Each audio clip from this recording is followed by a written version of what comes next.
I think it's our journey and process to create these spaces and answer problems and, create spaces that these moments in life can happen. I always sort of talk about like a kitchen, you might get engaged there or you might break up with someone. These spaces kind of hold memories. So I think, it's our job as a designer or an architect to create these spaces.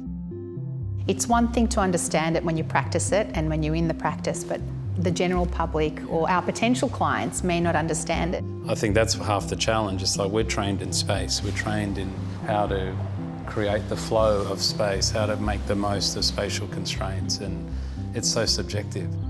It's very easy for someone who's not trained to do a bathroom renovation or a kitchen renovation. But when we go in and say, kitchen's out the back, you should put it in the front room where the living room is. Then when it's done, they understand what I've brought to their project. Compared to when I started working in architecture 25 years ago, people are much better informed and much more aware than they used to be of design and good design and the difference it can make. So I find that our clients come already quite educated. What do you think are some of those things that design can bring? What are some of the transformative powers? When doing commercial work, it's always a budget, and quite often it's always lowballed. And I always say, that's your budget, but triple that, and that's probably what we're going to end at.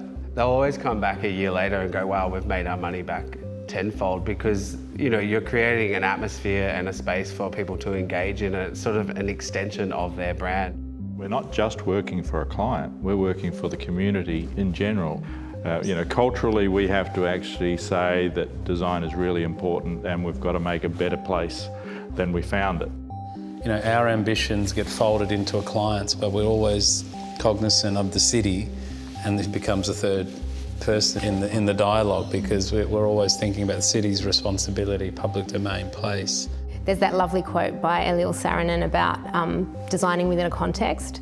You design a chair in a room in a house in an environment in a city. Beautiful. Yeah. It's very complex what architects and designers do. Is that part of the problem? So we know that the building and renovation process is a fragmented, time-consuming and complex one. So ArchiPro is here to change that by simplifying the end-to-end building experience and really inspiring people to build architecturally designed homes. If we can do that, we know that we'll deliver on our mission, and that is to really empower people to build better spaces in which we experience life. If you are serious about your building project, engaging in a professional is the best way to deliver the key outcome for you.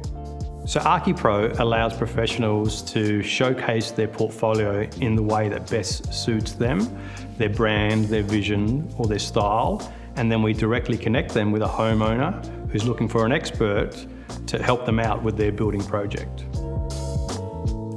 Clients will always come with preconceived ideas about how they want their space to be or what it to look like, but when you take them on your journey, then that allows them, I think, to feel far more comfortable and at ease. We still draw. Hopefully, what? That's a like kind with of. Your hand? I know it's a dinosaur concept, but black and white, ink, paper, very raw, simple communication, and how that builds up, of course, is very powerful through the tools. But I think that immediacy, I think clients buy into that with any designer. It's like, okay, they're sitting here drawing in front of me. When we did the Ace Hotel, we commissioned a watercolorist, and he's an architect, but he's just purely an illustrator. And him and I sat there at all hours of the morning just designing that, and it's just recently finished, and I've looked back at the watercolors and it nearly looks like exactly the same, but I was so conscious of doing renders because it's a heritage building and it would sort of start to lose its patina and context. But I think the ability to sit there and hand draw and come up with ideas, and formulate a space is far more enriching, I think.